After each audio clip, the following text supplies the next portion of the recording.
There are mysteries that haunt us across generations, stories that refuse to fade into the comfortable distance of history, and nightmares that continue to breathe long after the terror has passed. Among all the unsolved cases that have gripped America's imagination, none has proven more chilling, more elusive, or more profoundly disturbing than the tale of the Zodiac Killer. This is not merely a story about murder, though murder runs through its veins like poison through a body. This is a story about fear itself, about how one shadowy figure managed to hold an entire region hostage with coded messages and cryptic threats, about how a killer turned terror into theater and made an entire society feel helpless against an invisible enemy. The Zodiac case represents something darker than simple violence, something that speaks to our deepest fears about the monsters that walk among us wearing human faces, about the fragility of safety, and about the terrifying possibility that some evil simply cannot be caught or contained or understood. The story begins in the late 1960s, during a time when America itself was transforming, when the innocence of the post-war years was giving way to something more uncertain and dangerous.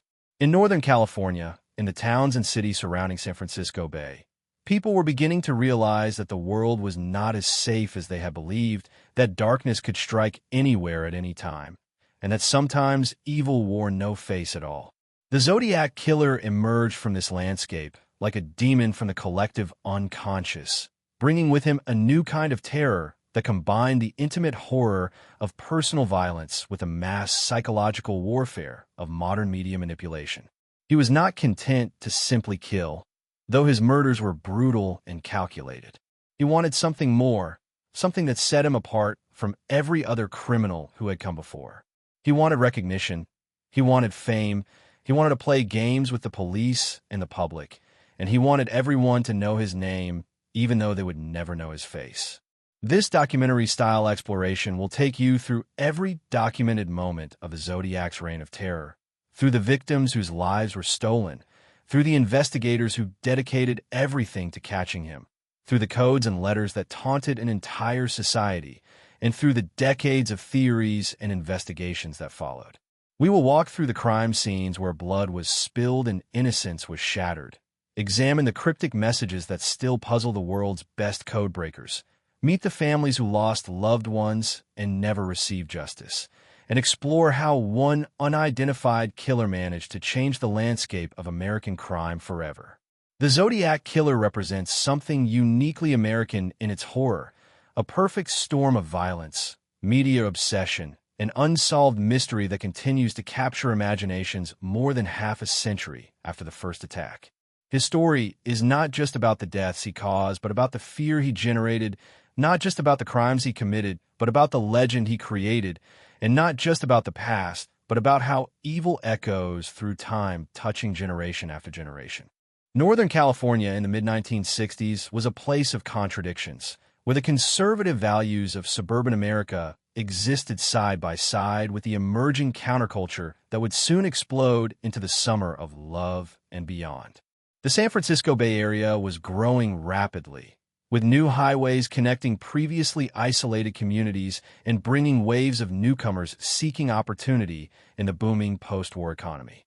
Towns like Vallejo and Benicia, once small and insular, were expanding with tract housing developments and shopping centers, transforming from sleepy outposts into bustling suburban communities. Young people were enjoying unprecedented freedom, with automobiles providing mobility that previous generations could never have imagined, and the relaxing social mores of the era allowing teenagers and young adults to meet and socialize with far less parental supervision than their parents had experienced. The Vallejo area, situated on the northeastern edge of San Francisco Bay, represented the typical American suburb of this era, a place where families felt safe letting their children walk home from school alone and where car dates were a normal part of teenage life. Mare Island Naval Shipyard provided stable employment for thousands of workers, creating a solid middle-class community where people knew their neighbors and felt secure in their environment. The rolling hills surrounding Vallejo offered scenic lovers' lanes where young couples could park and enjoy privacy under the stars, far from the watchful eyes of parents and the bustle of town. Lake Herman Road, a lonely stretch of rural highway that wound through the hills between Vallejo and Benicia, was one such spot, popular with teenagers seeking a quiet place to be together. In the nearby city of San Francisco, the cultural revolution was beginning to gather steam, with the Haight-Ashbury neighborhood becoming a magnet for young people seeking alternatives to mainstream American life. Music was changing, politics was shifting, and traditional authority was being questioned in ways that made older Americans deeply uncomfortable. Yet most suburban communities remained relatively untouched by these dramatic cultural shifts, continuing to operate according to the familiar patterns of school, work, church, and family. Crime existed, of course, but violent crime against strangers was still relatively rare, and random attacks by unknown assailants were almost unheard of in these quiet suburban areas. People worried more about juvenile delinquency and property crime than about the possibility of being murdered by a stranger for no apparent reason. The summer of 1968 saw America convulsed by assassinations, riots, and the escalating war in Vietnam. But life in places like Vallejo continued with a certain determined normalcy. High school students still went to football games on Friday nights. Families still gathered for backyard barbecues on weekends, and young couples still went on dates to movies and drive-in restaurants. The concept of a serial killer, though such criminals certainly existed, was not yet part of the popular consciousness in the way it would become in later decades. There was no widespread understanding that predators might deliberately target strangers simply for the pleasure of killing, no cultural framework for understanding motiveless murder, and no expectation that someone might kill not for robbery or revenge, but simply because they wanted to see people die. This innocence, this fundamental trust in the basic safety of suburban life, was about to be shattered forever. Law enforcement in this era operated with methods that now seem almost quaintly outdated, relying primarily on witness interviews, physical evidence processed by relatively primitive forensic techniques, and good old-fashioned detective work. There were no DNA databases, no computerized fingerprint matching systems, no nationwide criminal information networks, and no surveillance cameras recording public spaces. A criminal who left no witnesses and few physical clues could disappear into anonymity with relative ease. Communication between different police departments was often slow and informal, meaning that crimes in different jurisdictions might not be connected even when they clearly shared common characteristics. This fragmented law enforcement landscape would prove to be a significant advantage for a killer who planned carefully and struck across multiple jurisdictions. The weapons of choice for most criminals in this era were guns and knives, tools that required physical proximity to victims and therefore carried greater risk of leaving evidence or being witnessed. Yet these same weapons also allowed for intimate violence, for a killer to be close enough to see the fear in a victim's eyes, close enough to maintain control through physical presence and intimidation. For someone who killed not just to murder, but to dominate and terrify, these weapons offered psychological satisfaction that more distant methods could never provide. The stage was set, though no one knew it yet, for a predator who would combine brutal violence with psychological manipulation, who would use both weapons and words to spread terror far beyond his actual crimes. December in Northern California brings cold winds and dark nights that fall early, wrapping the landscape in darkness by late afternoon.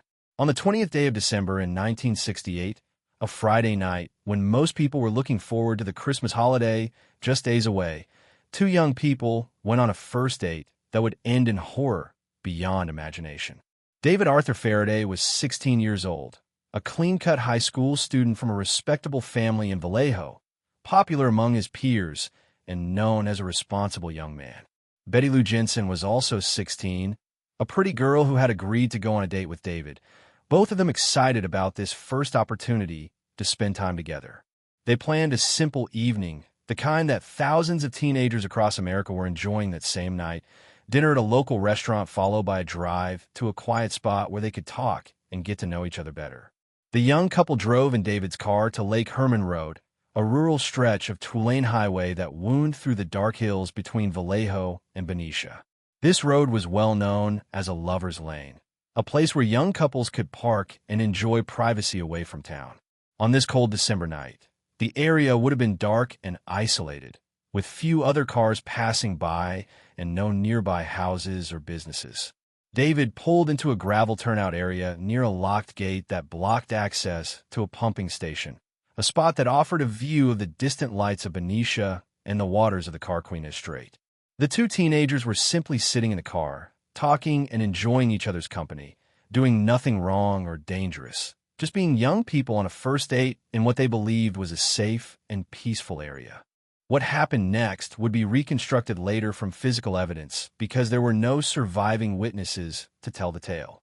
Another vehicle pulled up behind David's station wagon, positioning itself to block any escape. Someone approached the car, almost certainly armed with a handgun, and ordered the two teenagers out of the vehicle. David may have tried to comply, may have thought that this was just a robbery and that cooperation would ensure safety, but the intentions of the person who had trapped them were far more sinister than theft. Before David could even fully exit the car, he was shot in the head at point-blank range, the bullet entering behind his left ear and killing him almost instantly. Betty Lou, terrified beyond comprehension, bolted from the car and tried to escape into the darkness that surrounded them, running desperately for her life across the gravel and dirt. She did not make it far. The killer pursued her, shooting her 5 times in the back as she ran, the bullets tearing through her body and sending her crashing to the ground roughly 30 feet from the car. The shooting pattern would later suggest to investigators that the killer had taken time to aim, that this was not random fire, but deliberate targeting, each shot placed with purpose and control. Betty Lou died there on the cold ground, her blood soaking into the earth. Her young life ended for no reason that anyone could understand. The killer then got back into his vehicle and drove away, leaving 2 dead teenagers at a lonely lover's lane, leaving a crime scene that offered few clues about who had done this or why. The bodies were discovered by a passing motorist about an hour after the shooting, around 11:30 at night. The witness saw the station wagon with its door open and pulled over to investigate, discovering the horrific scene and immediately rushing to call police. Solano County Sheriff's deputies arrived quickly and began processing what appeared to be a straightforward, if tragic, double murder. The initial investigation focused on the possibility that this was a robbery gone wrong or perhaps some personal dispute involving one of the victims. But nothing was missing from the scene, and neither David nor Betty Lou had any enemies or any reason to expect violence. The ammunition used was relatively uncommon 9mm rounds, a detail that investigators hoped might eventually lead to the killer. But no weapon was found, and no witnesses came forward who had seen anything suspicious on Lake Herman Road that night. The community of Vallejo reacted with shock and grief to the news that 2 popular teenagers had been murdered while on a date.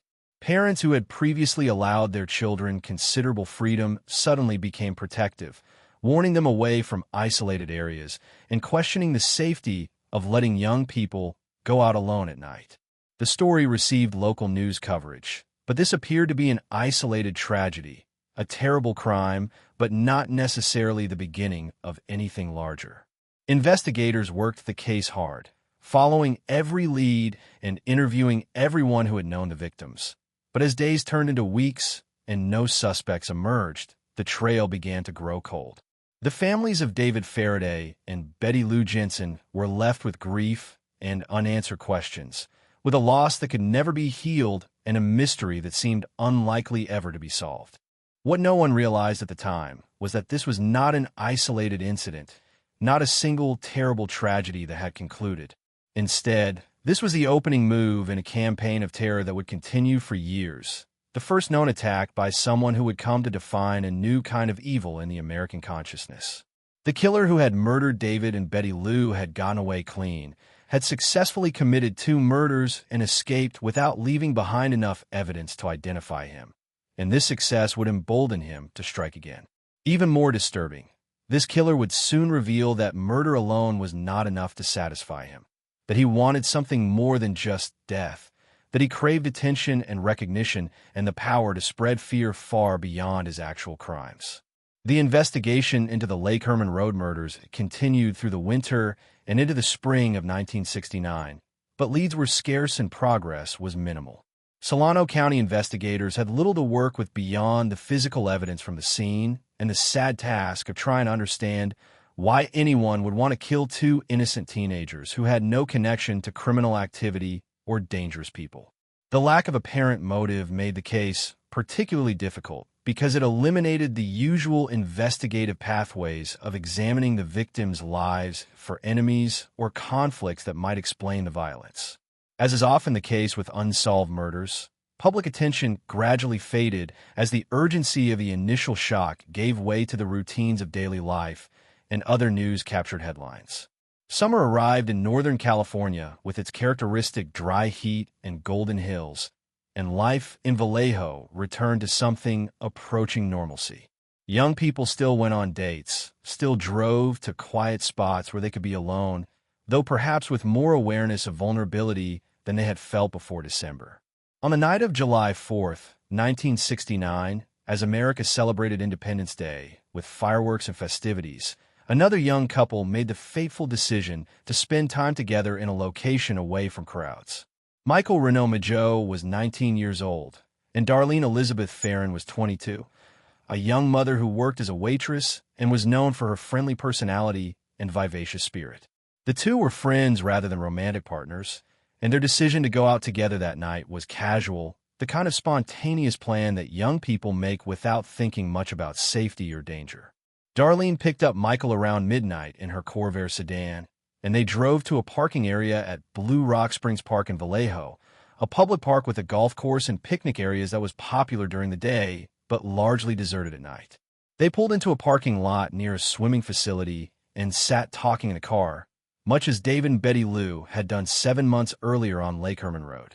Blue Rock Springs was not particularly isolated, located within the city limits of Vallejo rather than on a rural highway, but at midnight on a Friday night the area was quiet and empty. Michael and Darlene were simply spending time together, enjoying the warm summer night and each other's company, with no expectation that they were in danger or that their decision to park here would nearly cost both of them their lives. Around 20 minutes after they arrived, another car pulled into the parking lot and stopped nearby. The occupant did not get out immediately, and Darlene apparently thought this might be a police officer checking the area, though she did not seem particularly worried. Then the other vehicle pulled away and left the parking lot, and Darlene and Michael relaxed, thinking that whoever it was had simply been turning around or checking the area and had now moved on. But only a few minutes later, the same vehicle returned, pulling up behind Darlene's Corvair in a position that blocked them in, preventing any quick escape. This time someone got out of the vehicle and approached the Corvair on foot, coming up to the passenger side where Michael was sitting. What happened next unfolded with shocking speed and violence. Without warning, without any attempt at conversation or demand, the person outside the car opened fire with a handgun, shooting directly into the vehicle through the closed windows. Michael was hit in the face and body, bullets tearing into him with devastating force. Darlene was also shot multiple times as the gunman aimed methodically at both occupants of the car. The interior of the Corvair became a scene of chaos and terror, with glass shattering, bullets penetrating flesh and metal, and the two victims screaming in pain and fear. Then, as suddenly as it had begun, the shooting stopped. The gunman walked back toward his own vehicle, his footsteps crunching on the gravel of the parking lot. But this was not yet over. Michael and Darlene were still moving, still alive despite their wounds, and this seemed to trigger something in the shooter. He turned around and came back to the Corvair, raised his gun again, and fired additional shots into the vehicle, apparently determined to finish what he had started. Only then, satisfied that both victims had been sufficiently wounded, did the killer return to his vehicle and drive away into the night. The entire attack had taken perhaps 2 or 3 minutes from start to finish, a brief eruption of violence that left two people critically wounded and fighting for their lives. By an incredible stroke of fortune, or perhaps divine intervention, the attack was reported almost immediately. Witnesses in the area heard the gunshots and called police, and responding officers arrived within minutes to find both victims still alive but gravely wounded. Darlene was unconscious and bleeding profusely from multiple gunshot wounds. Michael was conscious despite being shot in the face, jaw, neck, and body, and he was able to provide some information to the first officers on scene, though his injuries made communication difficult. Both victims were rushed to the hospital by ambulance, where doctors worked frantically to save their lives. Tragically, Darlene Ferrin died approximately 2 hours after the shooting without ever regaining consciousness. Her wounds were simply too severe, the damage too extensive, and despite the best efforts of medical personnel, she could not be saved. Michael Mageau, despite the horrific nature of his injuries and the fact that he had been shot multiple times at close range, survived the attack. His survival was nothing short of miraculous given the violence he had endured, and it meant that for the first time this killer had left behind a living witness, someone who had seen the attacker and might be able to provide information that could lead to identification and capture. The attack at Blue Rock Springs Park had law enforcement deeply concerned because the similarities to the Lake Herman Road murders 7 months earlier were impossible to ignore. Both attacks occurred at night in locations where young couples went to be alone. Both involved a gunman approaching a parked vehicle and shooting the occupants without any apparent robbery motive or prior interaction with the victims. Both attacks appeared to be random in the sense that there was no evidence the victims had been specifically targeted because of who they were rather than simply because they were available. The possibility that a single killer was responsible for both attacks seemed very likely, suggesting that Vallejo was dealing with something far more frightening than an isolated tragedy. Michael Mageau provided what description he could of the attacker, though the darkness and the trauma he had endured made detailed recall difficult. He described the shooter as a heavy-set man with a large face who had approached the car with a bright flashlight, temporarily blinding the victims before opening fire. The flashlight, Michael remembered, had been held next to the gun in a manner that suggested either police or military training, a technique used to illuminate a target while keeping the light source aligned with the weapon. This detail, along with the methodical nature of the attack and the way the killer had returned to ensure both victims were down, suggested someone with tactical knowledge and the ability to remain calm and focused during extreme violence. Then, on the morning of August 1st, 1969, the case took a turn that changed everything. 3 letters arrived simultaneously at 3 newspapers in the San Francisco Bay Area: the San Francisco Chronicle, the San Francisco Examiner, and the Vallejo Times-Herald. Each letter was similar in content and began with the same chilling phrase: "Dear editor, I am the killer of the 2 teenagers last Christmas at Lake Herman." The letters went on to provide details about both the Lake Herman Road and Blue Rock Springs attacks that only the killer could have known, details that had been deliberately withheld from public reporting to allow police to filter out false confessions and verify legitimate information. The author described the type and brand of ammunition used, specific details about the victim's wounds, and other information that proved beyond any doubt that these letters had indeed been written by the person who had committed the murders. But the letters contained much more than just a confession. Each letter included 1/3 of a cipher, a coded message made up of strange symbols that the writer claimed contained his identity. The 3 parts, when combined, formed a complete cryptogram of 408 symbols, an elaborate puzzle that the killer demanded be printed on the front pages of the newspapers. He threatened that if the papers did not comply and publish his cipher, he would go on a killing rampage and murder a dozen people over the weekend. The tone of the letters was arrogant and mocking, revealing a killer who took pleasure not just in murder, but in taunting authorities and controlling the narrative of his crimes. He was not content to kill in anonymity, but wanted recognition, wanted the public to know that these murders were his work, and wanted to demonstrate his superiority by challenging the world to decode his message. The newspapers, faced with this extraordinary situation, consulted with law enforcement and ultimately decided to publish the cipher as demanded. The 3 sections appeared in print on August 2nd, and the story of the cipher-writing killer became immediate front-page news across the Bay Area and soon nationally. The public was simultaneously horrified and fascinated by this development. Here was a murderer who not only killed but wrote letters about his crimes, who created elaborate codes and made public demands, who seemed to be playing some kind of twisted game with authorities and the press. The cipher itself became an object of intense scrutiny, with amateur codebreakers across the country attempting to solve the puzzle and reveal the killer's identity, as he had promised it would. The breakthrough came remarkably quickly. On August 8th, less than a week after the cipher was published, a schoolteacher named Donald Hardin and his wife Betty, working together at their home in Salinas, successfully cracked the code. Using frequency analysis and educated guessing about likely words and phrases, the couple managed to work out the cipher's substitution pattern and reveal the message hidden within. What they found was deeply disturbing, but also frustrating. The decoded message was a rambling statement about killing being thrilling, about the victims becoming slaves in the afterlife, and about how killing gave the writer the most thrilling experience of his life. It was signed with a symbol, a cross circle that would become the killer's signature mark. But despite the killer's claim that the cipher contained his identity, there was no name, no identifying information at all, just the boastful ravings of someone who took pleasure in murder and wanted the world to know about his enjoyment. The decoded cipher did, however, provide important insight into the psychology of the person responsible for these crimes.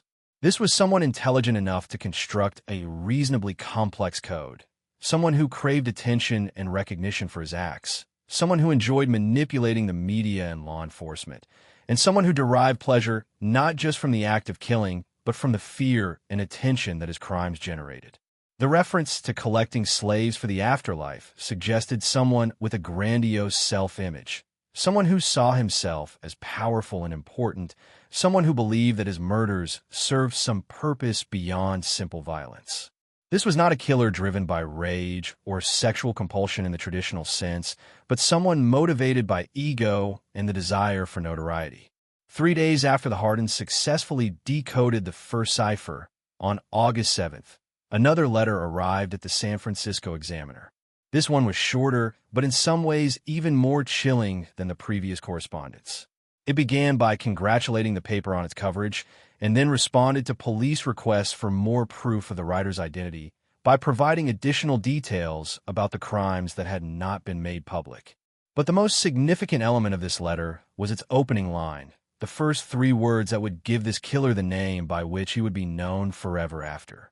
The letter began, "Dear Editor, this is the Zodiac speaking." With those 6 words, a legend was born. The killer had given himself a name, chosen an identity that he would use in all future communications, and established a persona that suggested cosmic significance and mysterious power. The name Zodiac, with its astrological connotations and associations with fate and destiny, was perfect for someone who wanted to be seen as something more than just a common criminal. It suggested someone operating on a higher plane, someone whose actions were part of some larger pattern or design, someone who possessed special knowledge or power. The cross-circle symbol that had appeared at the end of the decoded cipher now took on additional meaning, as it resembled the astrological symbol for Earth or a gun sight crosshairs, either interpretation adding to the mystique the killer was deliberately cultivating. Law enforcement was now dealing with a situation unlike anything in their previous experience. This was not simply a murder investigation, but a psychological warfare campaign conducted through the media.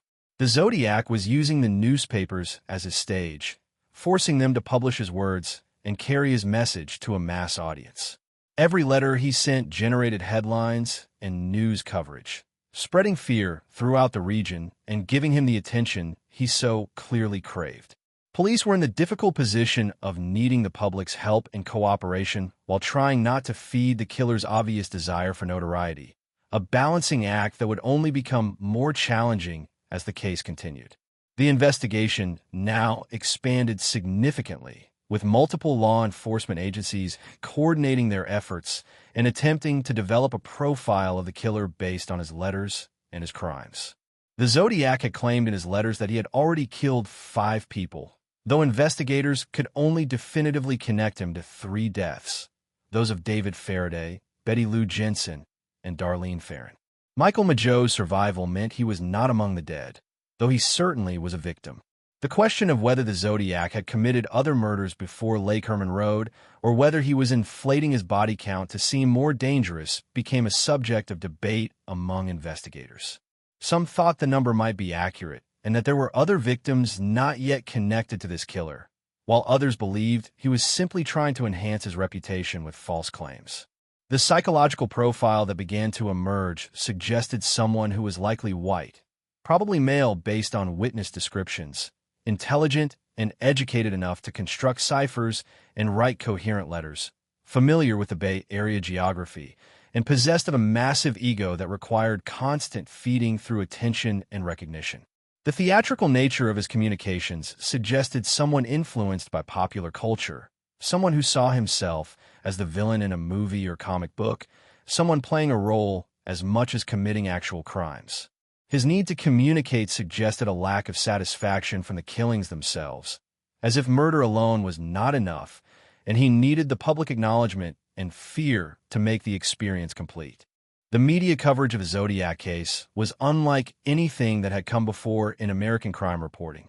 Previous serial killers had operated in relative obscurity, their crimes connected only after the fact, and their communication with authorities limited to interrogation after capture. The Zodiac was different, conducting his campaign in real time through the newspapers, involving the public directly in the drama of his crimes, and creating a narrative that people followed the way they might follow a serialized story. This media dynamic would prove to be both a blessing and a curse for investigators, providing leads and tips from the public while also giving the killer exactly the platform he desired.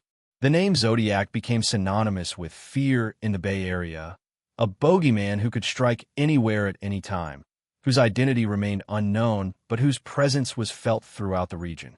September 27, 1969, was a beautiful late summer day in Northern California, perfect weather for outdoor recreation.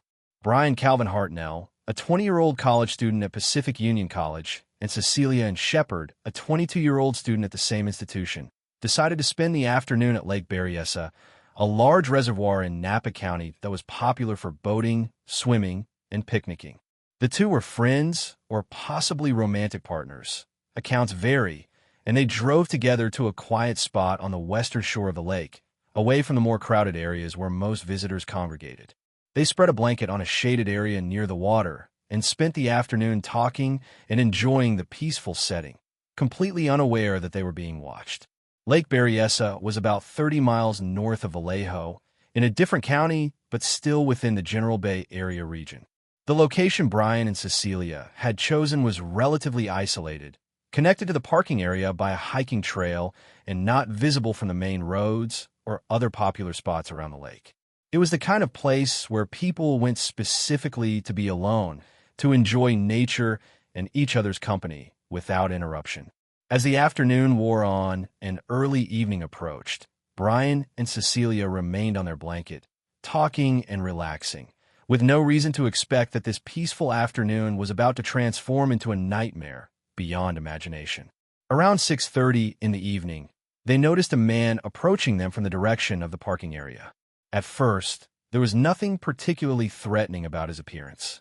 He was wearing what looked like a dark jacket or windbreaker, and from a distance, he might have been just another visitor to the lake. But as he got closer, both Brian and Cecilia realized that something was very wrong. The man was wearing a hood over his head, a black executioner-style hood with a symbol on the chest, a cross circle drawn or sewn onto the fabric. The hood had holes cut for eyes and mouth, but otherwise completely concealed the man's face. He was also carrying a gun, which he pointed at the two terrified students. What happened next was recounted later by Brian Hartnell, who survived the attack despite horrific injuries. The hooded man approached them calmly and told them he was an escaped convict from a prison in Montana, that he had killed a guard during his escape, and that he needed their car and money to get to Mexico. His voice was calm and even, suggesting someone in complete control of the situation despite the extreme nature of what he was doing. He claimed he did not want to hurt them, just needed to tie them up so they could not alert authorities before he had time to get away. He produced pre-cut lengths of clothesline and ordered Cecilia to tie up Brian. Then, after checking and tightening the knots himself, he tied up Cecilia, while Brian lay helpless on the ground. Once both victims were securely bound and lying face down on the blanket, completely vulnerable and unable to defend themselves, the man's true intentions became horrifyingly clear. Without warning, he produced a knife with a long blade and began stabbing Brian in the back repeatedly, the blade plunging into flesh again and again as Brian screamed and struggled against his bonds. The attack was frenzied and brutal, driven by something far beyond any practical need to silence a witness. The killer then turned his attention to Cecilia, stabbing her multiple times in the back and abdomen while she too screamed and fought uselessly against the ropes that bound her. The entire attack was conducted with methodical savagery, each stab wound inflicted deliberately, the killer taking his time and ensuring that both victims received multiple injuries. Then, as suddenly as the attack had begun, it ended. The killer stood up, covered in his victim's blood, and calmly walked away from the scene. But he was not quite finished. Before leaving the area entirely, he walked to Brian's Carmen Ghia car in the parking area and used a black marker to write on the white door. The message he left was chilling in its implications. He wrote the dates of 3 attacks, December 20th, July 4th, and September 27th, followed by the notation, by knife for the current attack. He signed this message with the now familiar crossed circle symbol. The killer was taking credit, ensuring that this attack would be connected to the Zodiac case, claiming this crime as part of his ongoing campaign of terror. The killer then made a phone call from a pay phone in the small community of Napa, calling the Napa Police Department to report murder. In a calm voice that witnesses later described as devoid of emotion, he said that he wanted to report a double murder on the shore of Lake Berryessa and provided directions to the location. When the dispatcher asked who was calling, the voice simply replied, "I'm the one who did it," and then the line went dead. Police rushed to Lake Berryessa and found both victims still alive but critically wounded. Brian had been stabbed 6 times in the back, but had somehow survived. Cecilia had been stabbed 10 times and was in far worse condition, barely clinging to life.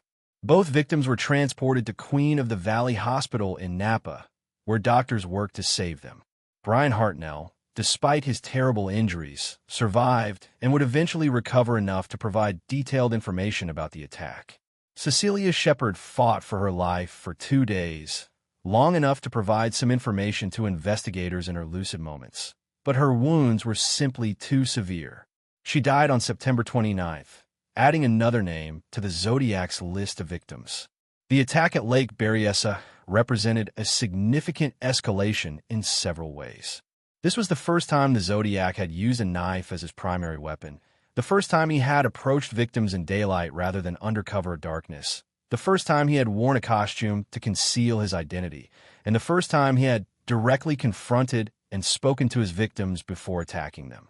The hood and costume suggested theatrical elements, as if the killer was playing a role or creating a persona for this particular attack. The choice of a knife, which required even more intimate contact with victims than a gun, suggested someone who wanted to experience the killing more directly, who wanted to feel the blade entering flesh and see the terror in his victims' eyes up close. The binding of the victims before attacking them showed planning and a desire to completely control the situation, to ensure that his victims were helpless and that he could take his time with the murder. Every element of this attack revealed a killer who was not just seeking death, but the experience of complete power over his victims, who derived satisfaction from their fear and helplessness as much as from their actual deaths. The investigation of the Lake Berryessa attack was still in its early stages when the Zodiac struck again, this time in the heart of San Francisco itself. On the evening of October 11th, 1969, just 2 weeks after the attack on Brian Hartnell and Cecilia Shepard, a yellow cab driver named Paul Lee Stein picked up a fare in the Union Square area of downtown San Francisco. Stein was 29 years old, a graduate student at San Francisco State University who drove a cab part-time to support himself while pursuing his education. He was by all accounts a quiet, hard-working man with no criminal connections or dangerous habits, simply earning a living by providing a service to people who needed transportation around the city. The passenger Stein picked up directed him to drive to the Presidio Heights neighborhood, an upscale residential area in the northern part of San Francisco not far from the Presidio military base. The fare was routine. Nothing about it seemed unusual or dangerous. Just another customer needing a ride across the city on a Saturday night. The cab traveled through the streets of San Francisco and arrived at the intersection of Washington and Cherry Streets in Presidio Heights, with a passenger asked to be let out. What happened in the next few moments transformed this routine cab ride into another chapter in the Zodiac's campaign of terror. According to the reconstruction of events based on physical evidence and witness accounts, sometime around 9:45 in the evening, Paul Stine was shot once in the head at point-blank range while sitting in the driver's seat of his cab. The weapon used was a 9mm handgun, the same type of weapon that had been used in the earlier Zodiac attacks, and the shot was fired from very close range, execution style, giving Stine no chance to defend himself or escape. The killer then did something that had not occurred in the previous attacks. He tore off a section of Stine's blood-stained shirt, taking this piece of fabric with him as he fled the scene. This trophy-taking behavior suggested a killer who wanted a memento of his crime, something to revisit and remember, something that proved he had been there and done this. Several witnesses, including teenagers in a nearby home, saw someone leaning over the front seat of the cab immediately after hearing what they thought was a car backfiring. They watched as this person appeared to be wiping down the interior of the vehicle, presumably removing fingerprints. One witness called police to report what appeared to be a cab driver robbery in progress, providing a description of a white male in his early to mid-40s, heavy-set, with a stocky build, wearing glasses and a dark jacket.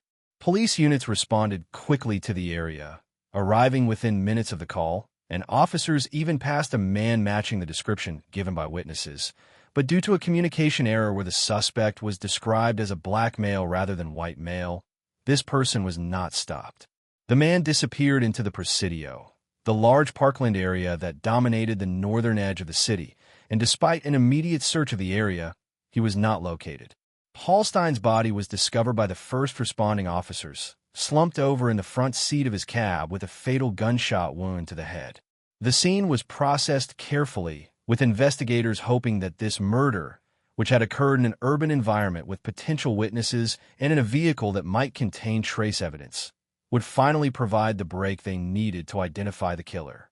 Shell casings and other physical evidence were collected, and the witnesses were interviewed in detail about what they had seen. The description they provided was more detailed than anything previous witnesses had been able to offer, and a police sketch was commissioned based on their accounts, giving investigators and the public the first real image of what the Zodiac killer might look like. But before investigators could fully process this new crime and determine whether it was connected to the Zodiac case, the killer himself made the connection explicit. 3 days after Paul Stine's murder, on October 14th, a letter arrived at the San Francisco Chronicle. This letter, written in a now familiar style with the cross-circle signature, took credit for the cab driver's murder and included a piece of bloodstained cloth that perfectly matched the section torn from Paul Stine's shirt. The inclusion of this fabric proved beyond any doubt that the letter writer was indeed the killer, as this detail had been withheld from public reporting. The letter mocked the police for not catching him despite coming so close, bragging that he had walked past officers as they searched for him and they had not recognized him as the person they sought.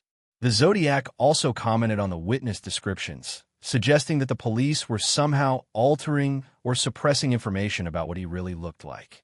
He taunted investigators with his ability to blend in and disappear, claiming that even when they were within feet of him, they could not identify him.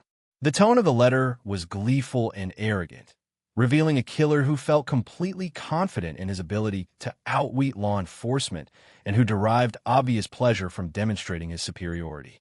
The letter also included a threat that if the people of San Francisco did not start wearing buttons with his cross-circle symbol, he would massacre a school bus full of children, detailing various methods he might use to accomplish this horrific act.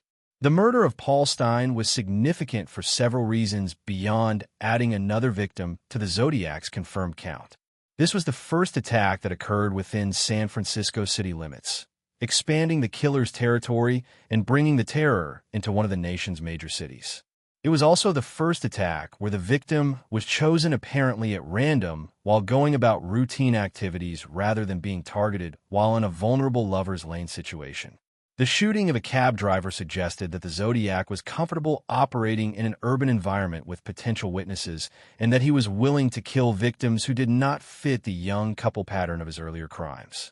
The taking of a shirt piece as a trophy suggested developing ritualistic behavior and a desire to possess something from his victims beyond just the memory of killing them. The period following Paul Stine's murder saw an increase in communication from the Zodiac, with multiple letters arriving at Bay Area newspapers throughout late 1969 and into 1970. Each letter seemed designed to maintain public attention and fear, to keep the story alive in the news cycle, and to continue the psychological warfare that the killer clearly enjoyed. One letter included another cipher, this one containing 340 symbols, which the Zodiac claimed would reveal the location of a bomb he had planted in the Bay Area. This cipher has never been definitively solved despite decades of effort by professional cryptographers and amateur codebreakers, leaving open the disturbing question of whether the Zodiac actually did plant a bomb or whether this was simply another method of spreading fear and confusion. Another letter arrived in early November, this one including a detailed schematic showing how the Zodiac could modify a school bus to trap children inside and kill them, following through on his earlier threat about targeting students. The letter described welding the doors shut, installing a gun inside the bus, and various other modifications that would turn a school bus into a death trap. Whether the Zodiac actually had the capability or intention to carry out such an attack was unclear, but the threat alone was enough to cause widespread panic among parents and school administrators throughout the Bay Area. Some school districts implemented new security measures, including having police cars follow buses on their routes, and many parents began driving their children to school rather than allowing them to ride the bus. The psychological impact of these threats was exactly what the Zodiac intended. He was demonstrating that his power extended beyond his actual crimes, that he could cause fear and disruption simply by suggesting what he might do next. Every letter generated headlines. Every threat prompted a public response, and every communication reinforced the impression that the Zodiac was everywhere, could strike at any time, and could not be stopped by law enforcement. The investigation was consuming massive resources, with multiple agencies dedicating dozens of officers to the case. But despite thousands of tips and leads, despite extensive analysis of the letters and physical evidence, despite the best efforts of experienced investigators, the Zodiac remained unidentified and at large. The letters themselves provided both too much and too little information. The Zodiac's handwriting was distinctive and could potentially be matched if a suspect was identified, but handwriting alone could not lead investigators to an unknown person. The linguistic patterns in the letters suggested someone with at least average intelligence and education, someone familiar with popular culture and current events, someone who read newspapers and followed coverage of his own crimes. But these characteristics described thousands of possible suspects in the Bay Area. The ciphers suggested someone with an interest in codes and puzzles, possibly someone with military or technical background, but again, this was not specific enough to narrow the suspect pool significantly. Some letters included additional details about the crimes that seemed designed to prove the writer was indeed the killer, providing information that had been withheld from public reporting. Other letters made claims that seemed exaggerated or false, such as the Zodiac's insistence that he had killed more people than investigators could confirm. Was he telling the truth about additional victims, or was he inflating his numbers to seem more dangerous and important? This question would haunt investigators for years as they tried to determine which unsolved murders in the region might actually be the work of the Zodiac, and which were unrelated crimes that the killer was simply claiming credit for. In December of 1969, a letter arrived that included another piece of Paul Stine's shirt, proving once again that the writer possessed material taken from a confirmed crime scene. This letter complained about the lack of publicity the Zodiac was receiving and threatened more violence if people did not start paying more attention to him. The neediness revealed in this correspondence was striking, showing a killer whose ego required constant feeding, who could not simply kill in anonymity, but needed the world to acknowledge his deeds and recognize his importance. This psychological insight suggested investigative approaches focused on identifying someone who sought attention in other areas of life, someone who needed recognition and validation, someone whose ego was a defining characteristic of his personality. One particularly disturbing letter arrived just before Christmas, written on a greeting card that showed a picture of a man being attacked. Inside, the Zodiac had pasted letters cut from magazines and newspapers to spell out threatening messages, adding his signature crossed circle symbol.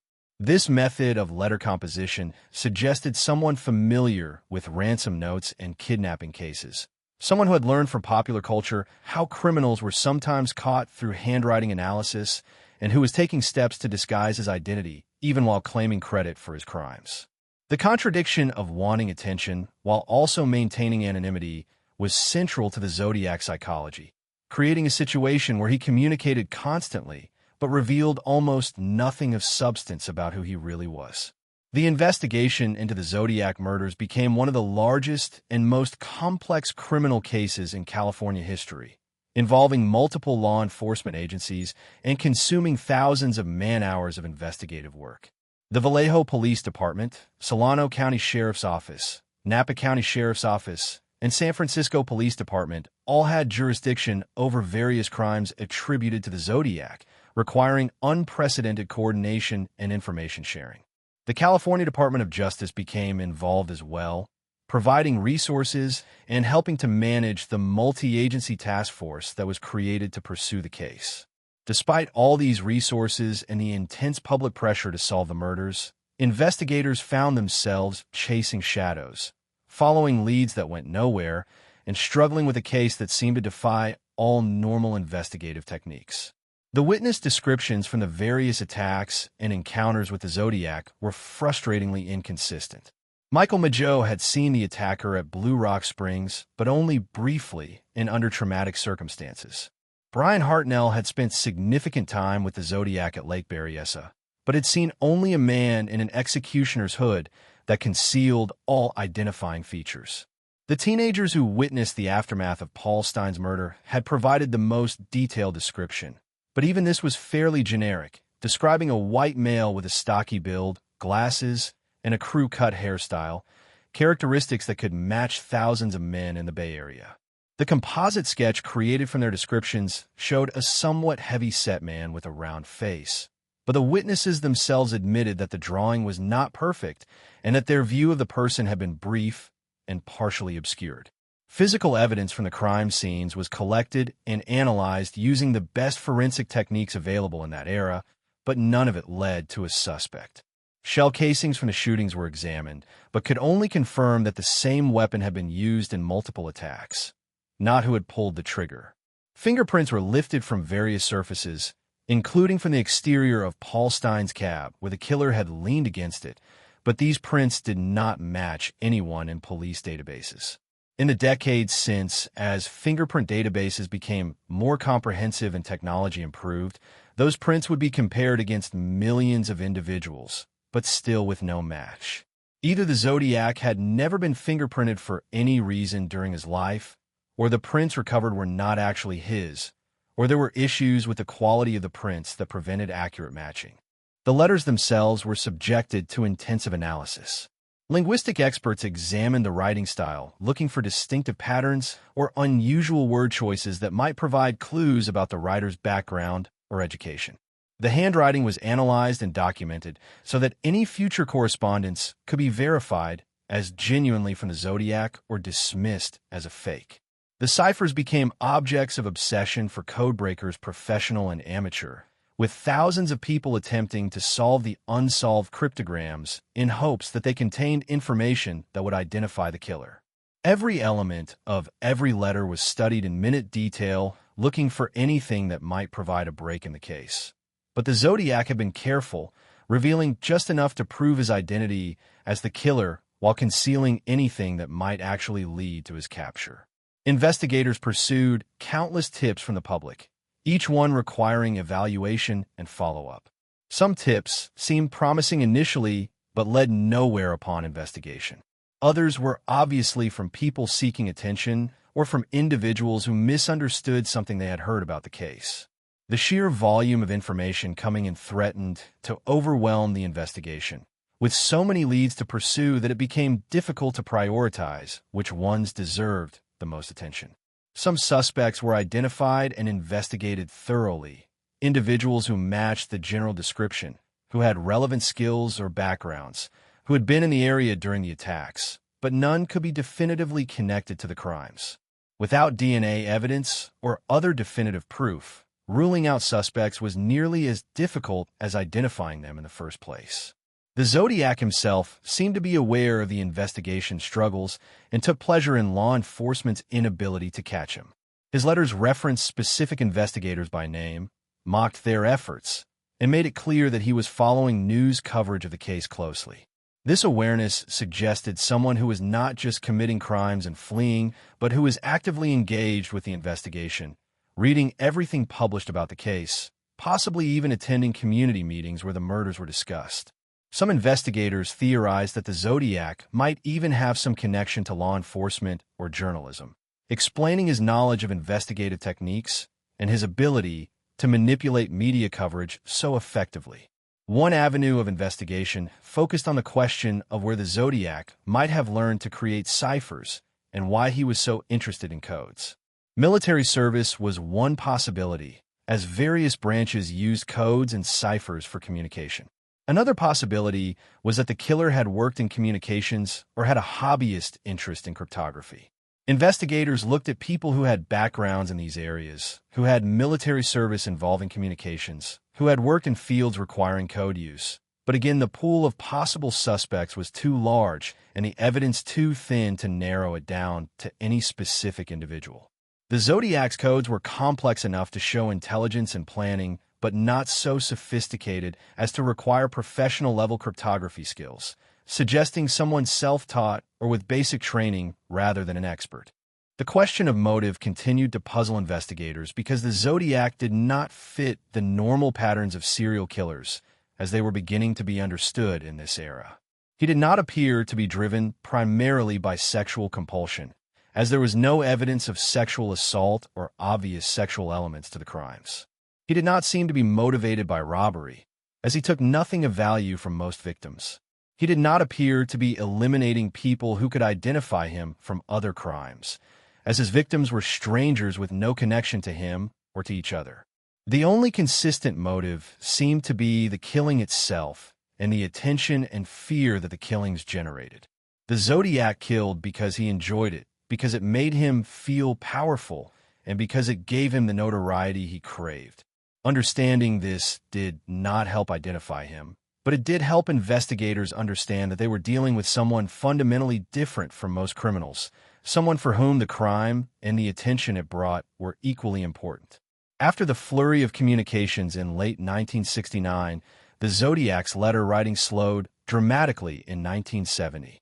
A few letters arrived, including one particularly strange correspondence containing a claim that the Zodiac had committed a murder in Riverside, California in 1966, 2 years before the Lake Herman Road attack. The letter referenced the murder of Sherry Jo Bates, an 18-year-old college student who had been killed near the Riverside City College campus in a brutal knife attack. The Riverside Police Department had received anonymous letters shortly after that murder, and the Zodiac now claimed that he had written those earlier letters and that Sherry Jo Bates was actually his first victim. This claim was met with skepticism by many investigators. The Riverside murder had a different character than the confirmed Zodiac attacks, and the anonymous letters sent to Riverside police had a different style than the Zodiac's correspondence. Some investigators believed the Zodiac was simply claiming credit for an unsolved murder to inflate his reputation and maintain relevance. Others thought there might be some connection between the cases worth investigating. The Riverside Police Department ultimately determined that they did not believe the Zodiac was responsible for Sherry Jo Bates' death, though the case remained unsolved for decades and some ambiguity about the connection persisted. This incident highlighted one of the ongoing challenges of the Zodiac case, distinguishing between crimes actually committed by this killer and other murders that he might be claiming credit for falsely. The most significant letter of 1970 arrived in April, a correspondence that contained a curious statement about the Zodiac's favorite movie. He claimed that the film, The Most Dangerous Game, was particularly thrilling to him, referencing the story about a hunter who hunts human beings for sport. This letter has been analyzed extensively for what it reveals about the killer's psychology and inspirations. The reference suggested someone influenced by popular culture, someone who saw himself as a hunter with his victims as prey, someone who viewed killing as a form of sport or game rather than as a serious crime. The theatrical elements of the Zodiac's crimes, the costume worn at Lake Berryessa, the elaborate letters and ciphers, all suggested someone playing a role inspired by fiction and film. Then, after this April letter, the communications largely stopped. No verified Zodiac letters were received for nearly 3 years, from mid-1970 until January of 1974. This silence was simultaneously a relief and a source of anxiety for investigators and the public. On one hand, the absence of letters suggested that perhaps the killing had stopped, that maybe the Zodiac had moved away, been arrested for other crimes, died, or simply ceased his campaign for reasons unknown. On the other hand, the silence might simply mean he was killing without claiming credit, or that he had learned to commit his crimes without leaving the signature elements that connected them to the Zodiac case, or that he was biding his time before striking again. During this period of silence, the investigation continued, though, with decreasing intensity as active leads dried up and the case became colder with each passing month. The various law enforcement agencies involved maintained their files and continued to investigate tips that came in, but the public attention that had been so intense during 1969 gradually faded as other news capture headlines, and the Zodiac became yesterday's story rather than today's crisis. Some investigators remained convinced that the Zodiac would eventually be caught, that someone who needed attention as much as this killer clearly did could not remain silent forever, that eventually he would make a mistake or communicate in a way that would reveal his identity. Others feared that the case might never be solved, that the Zodiac had successfully committed multiple murders and would remain unidentified forever. The families of the victims lived with the terrible burden of knowing that their loved one's killer was still out there somewhere, unknown and unpunished. Betty Lou Jensen's parents, David Faraday's family, Darlene Farron's children and relatives, Cecilia Shepard's loved ones, Paul Stein's widow and family, all had to continue their lives knowing that justice had not been served and might never be served. The psychological impact of unsolved murder on victim families is profound and lasting, a wound that cannot truly heal while questions remain unanswered and while the person responsible remains free. These families became advocates for keeping the case active, for continuing to pursue any possible leads, for never giving up the search for the truth about what happened and who was responsible. The surviving victims also carried heavy burdens. Brian Hartnell recovered physically from his stab wounds, but was left with psychological scars from the attack and the knowledge that he had been completely helpless while someone tried to murder him. Michael Mageau's injuries were severe and life-altering, and he dealt with the trauma of having been shot multiple times and watched his friend die. Both survivors were interviewed repeatedly over the years as investigators pursued various theories and suspects, requiring them to relive their trauma again and again in hopes that some detail in their memories might provide the key to solving the case. The fact that they had survived when others had not created its own form of survivor's guilt and complicated grief. The Zodiac case during this period of silence became something of a cultural phenomenon beyond just the immediate Bay Area. Books began to be written about the case, analyzing the crimes and the letters and speculating about the killer's identity. Magazine articles kept the story alive for a national audience. The unsolved nature of the case, combined with the dramatic elements of the codes and letters, made it irresistible to true crime enthusiasts and amateur investigators. Some of these amateur sleuths developed elaborate theories about the Zodiac's identity, publishing their conclusions in newsletters or small press books. But none of these theories led to any actual break in the case. The Zodiac was becoming a legend, a boogeyman whose real identity mattered less than the idea of him. The concept of an unstoppable killer who had outwitted all of law enforcement and disappeared into anonymity. In January of 1974, a letter arrived at the San Francisco Chronicle that appeared to be from the Zodiac. The letter claimed credit for an unsolved murder, praised the film The Exorcist as the best satirical comedy ever made, and signed off with a score, Me equals 37, San Francisco Police Department equals 0. The number 37 presumably referred to the Zodiac's claimed victim count, though investigators could only confirm 7 attacks, resulting in 5 deaths definitively attributed to this killer. The letter's authenticity was questioned by some investigators because aspects of the writing seemed different from earlier correspondence, but the consensus was that it was probably genuine, suggesting that the Zodiac was still alive and still seeking attention, even if he was no longer actively killing, or at least not claiming credit for additional murders. Over the next few years, a handful of additional letters arrived that were possibly from the Zodiac, though authentication became increasingly difficult as the time gap from the earlier confirmed letters grew. A 1978 letter to the Chronicle complained about not receiving enough coverage and claimed more victims, but many investigators doubted this letter's authenticity. Copycat letters and hoax correspondence became increasingly common as the case gained more notoriety, with various individuals sending fake Zodiac letters either as pranks or attempts to mislead the investigation. Distinguishing real Zodiac communications from fakes required careful analysis of handwriting, writing style, and whether the letter contained any information that only the real killer would know. But even these criteria became less reliable over time as information about the case became more widely known. The general consensus among investigators was that the Zodiac either stopped killing in the early 1970s or changed his methods so dramatically that subsequent crimes could not be connected to him. Various theories attempted to explain this cessation of activity. One possibility was that the Zodiac had died, either from natural causes, accident, suicide, or violence unrelated to his crimes. Another theory was that he had been incarcerated for other offenses, explaining both the stop in murders and the inability to match his fingerprints or DNA to databases, as he might have been imprisoned under another identity or might have committed crimes in a jurisdiction whose records were not connected to the Zodiac investigation. Some theorized that the killer had moved away from California, possibly continuing his crimes elsewhere, but without the signature elements that would identify them as Zodiac murders. Another possibility that gained some traction was that the Zodiac might have been institutionalized in a mental health facility.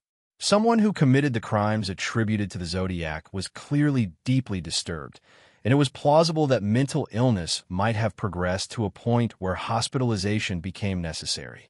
If this had occurred, it would explain the cessation of crimes and communications while also explaining why the killer was never identified, as patient records from mental institutions are confidential and would not typically be checked against fingerprint databases or criminal investigations.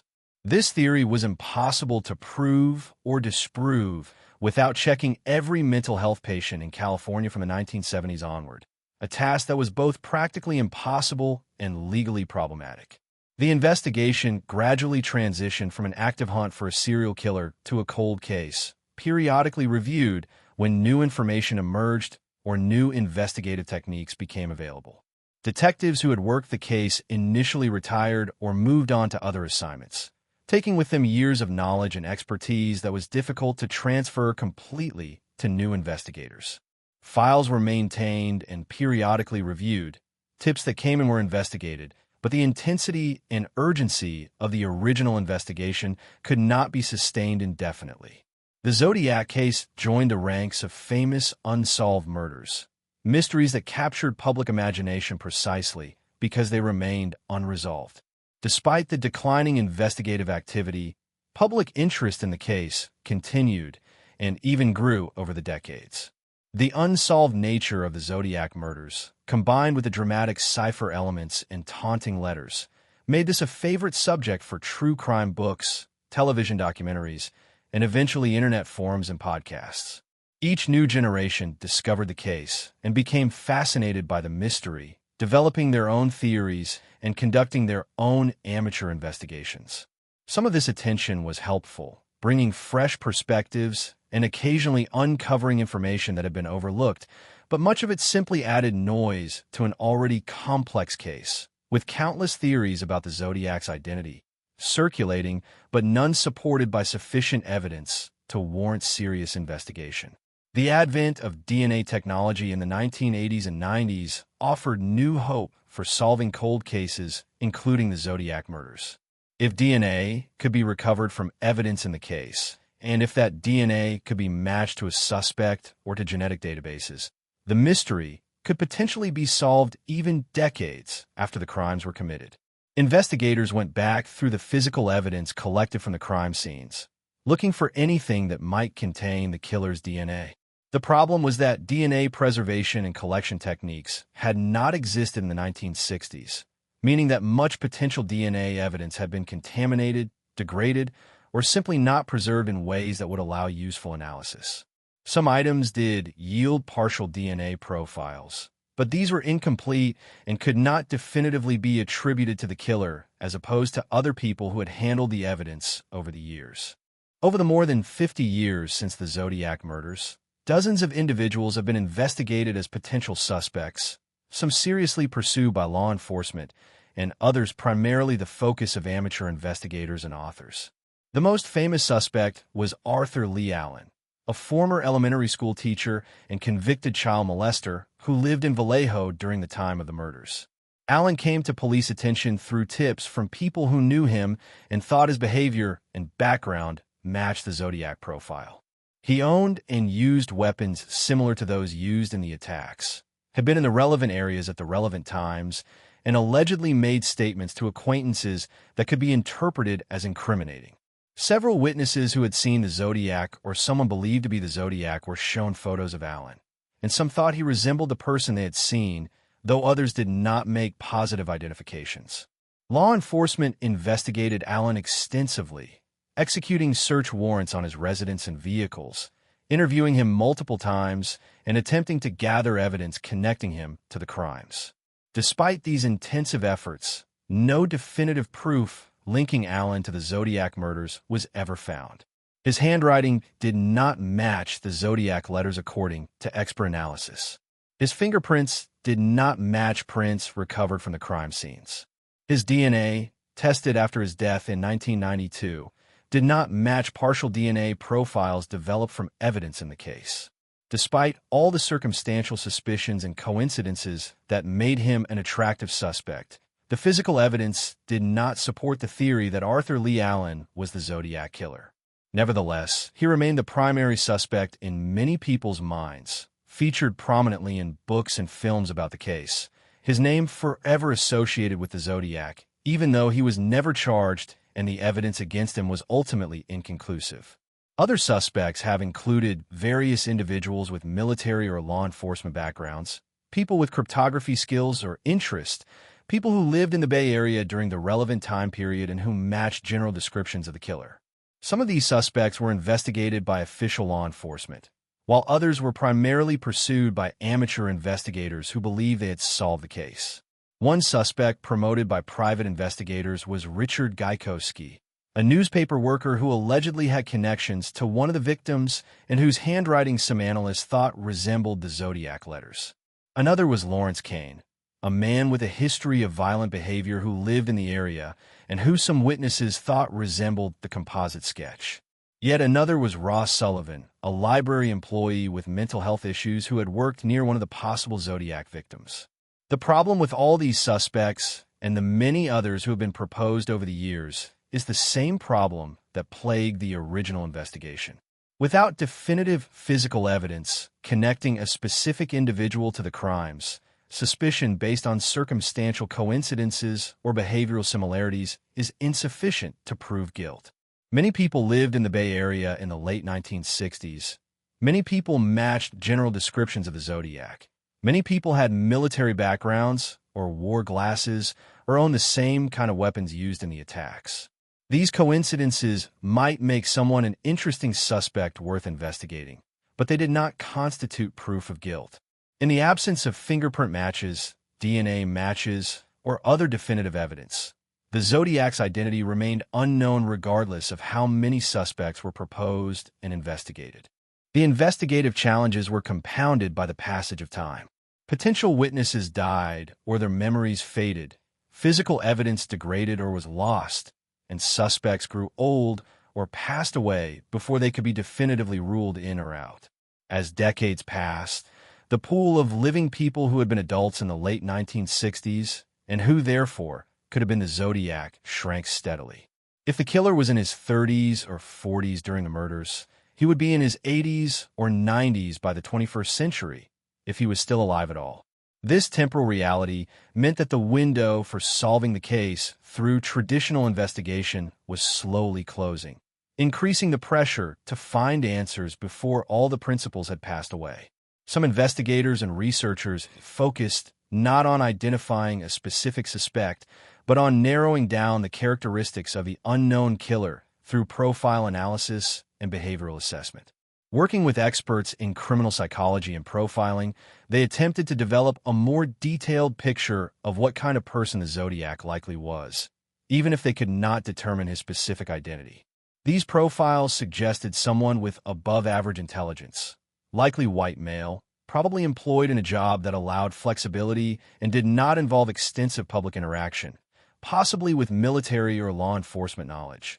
Likely someone who lived alone or whose living situation allowed him to come and go without extensive accountability. The need to communicate and seek attention suggested someone who felt unrecognized or underappreciated in his daily life, someone whose ego required feeding through his crimes and the publicity they generated. The question of whether the Zodiac continued killing after the confirmed attacks, or whether those represented his complete victim count, remained unresolved. Law enforcement investigated various unsolved murders in California and beyond, looking for possible connections to the Zodiac, but conclusive links were difficult to establish. The killer's willingness to lie and exaggerate in his letters made his own claims about victim numbers unreliable. He might have killed many more people than the confirmed 7 attacks, or he might have killed only those victims and inflated his numbers to appear more dangerous and accomplished. Without signature elements like the cross-circle symbol or letters claiming credit, connecting unsolved murders to the Zodiac was speculative at best. The Zodiac killer case became far more than just a series of unsolved murders, transforming into a cultural phenomenon that influenced how Americans thought about crime, danger, and evil. The case helped establish many of the tropes that would become common in serial killer narratives: the taunting letters to newspapers and police, the coded messages challenging investigators, the unknown killer who might be anyone and could strike anywhere, the combination of intelligence and madness that made the criminal both fascinating and terrifying.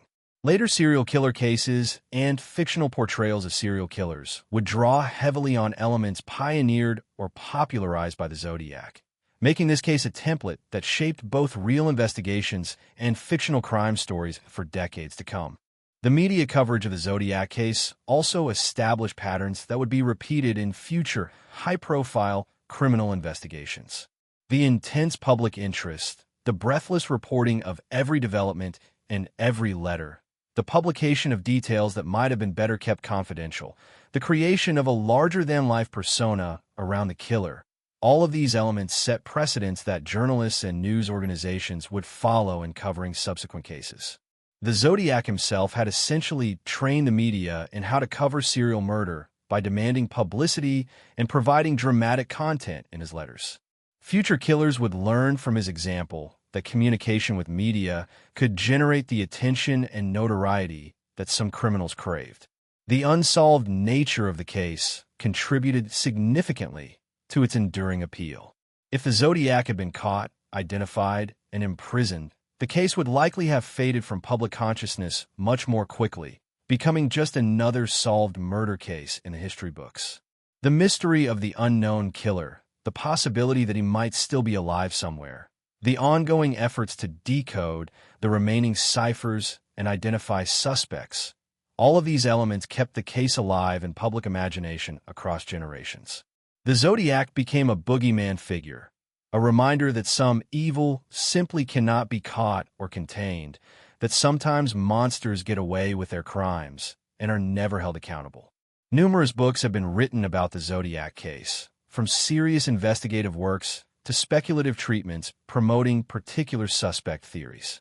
Robert Graysmith's 1986 book Zodiac brought renewed public attention to the case and promoted Arthur Lee Allen as the likely killer, though many of Graysmith's conclusions have been challenged by other researchers.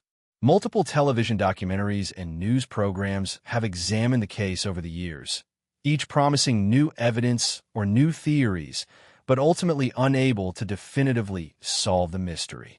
The case has inspired fictional treatments, including novels and films, with the Zodiac's methods and persona being borrowed for fictional killers in countless crime stories. The 2007 film Zodiac, directed by David Fincher, brought the case to a new generation of viewers, depicting the investigation in meticulous detail and exploring how the hunt for the killer consumed the lives of the journalists and investigators who pursued him. The film's downbeat ending, with the case remaining unsolved and the obsessed investigators no closer to catching the killer despite years of effort, captured the frustrating reality of this mystery. The movie renewed public interest in the case and inspired new amateur investigators to take up the challenge of identifying the killer, continuing the cycle of fascination and frustration that had characterized the case for decades. The internet age brought new dimensions to Zodiac research and speculation. Online forums and message boards allowed researchers from around the world to share information and theories, to collaborate on decoding attempts, and to pool knowledge about the case. Some of this online activity was productive, uncovering overlooked details or developing new analytical approaches. Much of it was repetitive rehashing of old theories or promotion of pet suspects without sufficient evidence. The ease of publishing theories online meant that anyone with an opinion about the Zodiac could present their ideas to a wide audience, making it increasingly difficult to separate serious research from uninformed speculation. The Zodiac ciphers, particularly the unsolved ones, became objects of obsession for cryptography enthusiasts. The 340-character cipher, known as the Z340, remained unsolved for over 50 years despite countless attempts by both professional cryptographers and amateur codebreakers. Various proposed solutions were published over the years, but none were widely accepted as correct until December 2020, when a team of amateur codebreakers successfully solved the Z340 using a combination of computer analysis and human pattern recognition. The decoded message was characteristically rambling and self-aggrandizing, with the Zodiac bragging about his crimes and mocking those who try to catch him, but contained no identifying information and did little to advance the investigation beyond confirming the cipher was genuine. Advances in forensic science and investigative techniques in the 21st century offered new possibilities for solving cold cases, including the Zodiac murders. DNA technology improved dramatically, allowing investigators to develop profiles from smaller and more degraded samples than had been possible in earlier decades. Genetic genealogy emerged as a powerful new tool, using DNA from crime scenes to identify suspects through their relatives whose genetic information was in public databases. This technique famously led to the identification and arrest of the Golden State Killer in 2018. Solving a case that had been cold for decades and raising hopes that similar techniques might finally identify the Zodiac. Law enforcement agencies responsible for the Zodiac case have worked with DNA specialists to extract and analyze genetic material from evidence collected at the crime scenes. Partial DNA profiles have been developed from several items, though there are questions about whether these profiles definitely belong to the killer or might be from other people who handled the evidence. Attempts have been made to use genetic genealogy techniques to identify potential relatives of the person whose DNA was found, but as of the mid-2020s, these efforts have not resulted in a definitive identification. The challenges include the partial and possibly degraded nature of the DNA evidence, uncertainty about whether the DNA definitely belongs to the killer, and the possibility that the killer has no close relatives in the databases being searched. New witness interviews have been conducted as well, with investigators speaking to people who were in the area during the original crimes and might have seen something relevant without realizing its importance at the time. Memories from 50 or 60 years ago are necessarily imperfect, and new recollections must be evaluated carefully for accuracy. But occasionally new information emerges that provides a fresh perspective on old evidence. Some witnesses who were reluctant to come forward in the 1960s and 70s, perhaps fearing involvement or unwilling to accuse people they knew, have been more willing to share information decades later, now that more time has passed and the urgency feels less immediate. The letters and ciphers have been subjected to new analysis using modern linguistic and cryptographic techniques. Computer programs can analyze writing patterns in ways that were impossible in the analog era, looking for distinctive linguistic fingerprints that might connect the Zodiac letters to other writing samples. The hope is that if a strong suspect is identified through other means, computer analysis of his writing could confirm or rule out whether he could have written the Zodiac letters. Similarly, the ciphers have been analyzed using modern computational approaches that can test millions of possible solutions quickly, looking for patterns or solutions that human analysts might miss.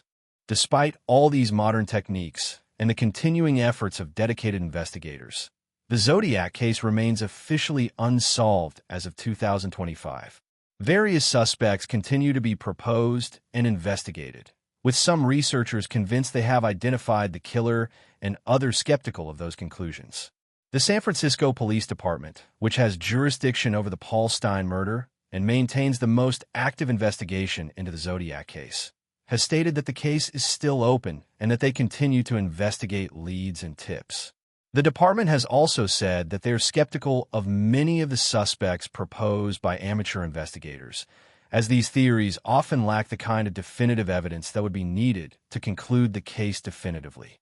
One significant challenge for modern investigation is that many of the original investigators and witnesses are no longer alive to answer questions or provide clarification about evidence and procedures. The institutional knowledge built up during the original investigation has largely been lost to time, existing now only in case files and reports that may not capture every nuance or detail that investigators knew in the moment. Reconstructing the investigation and understanding all the evidence requires piecing together information from multiple sources and trying to understand decisions made decades ago by people who are no longer available to explain their reasoning. The ethical implications of continued investigation and public interest in the case are complex. On one hand, the families of victims deserve answers and justice, and there is a legitimate public interest in solving serious crimes and holding perpetrators accountable. On the other hand, the decades of publicity and speculation have sometimes veered into entertainment and sensationalism that can be disrespectful to the victims and their families. Some suspects have been publicly accused without sufficient evidence, potentially ruining reputations and causing harm to innocent people. Balancing the desire for truth and justice with respect for all involved remains an ongoing challenge. While much attention over the decades has focused on the identity of the killer and the dramatic elements of the ciphers and letters, the heart of the Zodiac case is the lives that were stolen and the families that were devastated by these senseless crimes. David Arthur Faraday was just 16 years old when he was murdered on Lake Herman Road, a young man with his whole life ahead of him who died on his first date with Betty Lou Jensen.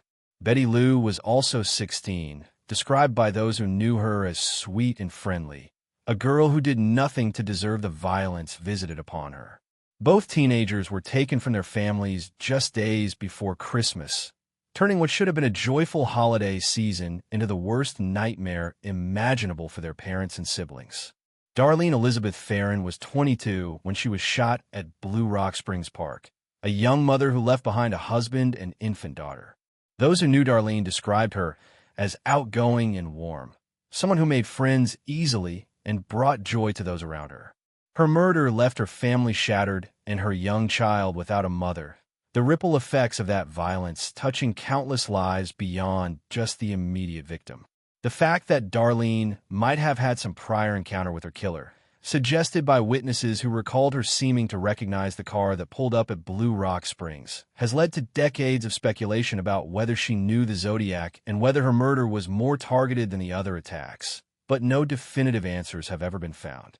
Cecilia and Shepard was 22 years old when she was attacked at Lake Berryessa, a college student with dreams and plans for the future that were cut short by a madman with a knife. Cecilia fought for her life for 2 days after the attack, showing incredible courage and strength, but her wounds were too severe and she ultimately succumbed. Those who knew her spoke of her kindness and intelligence, qualities that made her loss even more painful for her family and friends. Brian Calvin Hartnell survived the attack, but carried physical and psychological scars for the rest of his life, the memory of that afternoon at the lake haunting him across the decades. Paul E. Stein was 29 when he was murdered while driving his cab in San Francisco, a graduate student working to support himself through school. His murder was particularly cruel because he was simply doing his job, providing a service to someone who repaid that service with a bullet to the head. Paul's widow was left alone to grieve and rebuild her life, robbed of the partner she had expected to grow old with. The randomness of his murder, the fact that he was targeted apparently just because he was available and vulnerable, underscored how the Zodiac's evil threatened everyone, not just young couples at lovers' lanes. Michael Renaud Mageau survived being shot multiple times at Blue Rock Springs, enduring extensive injuries and a long recovery. His survival was miraculous, but the trauma of that night affected him profoundly. Michael's descriptions of the attack and the attacker became crucial evidence in the investigation, though the horror of what he experienced was a burden no teenager should have had to bear. The physical and psychological impacts of being shot and watching his friend die stayed with him throughout his life. The families of these victims formed a community bound by shared tragedy and the common goal of seeing their loved one's killer brought to justice. Some families became public advocates, speaking to media and keeping pressure on law enforcement to continue investigating. Others grieved more privately, trying to move forward with their lives while carrying the weight of unresolved loss. All of them lived with questions that have never been answered, with the knowledge that the person who destroyed their families walked free and might never be held accountable. This ongoing injustice compounded their grief, making it impossible to achieve any real closure or peace. The surviving victims and witnesses also carried heavy burdens. Brian Hartnell's survival meant he had to relive the attack through countless interviews and investigations over the years. Michael Mageau dealt with physical disabilities from his injuries along with the psychological trauma of the attack.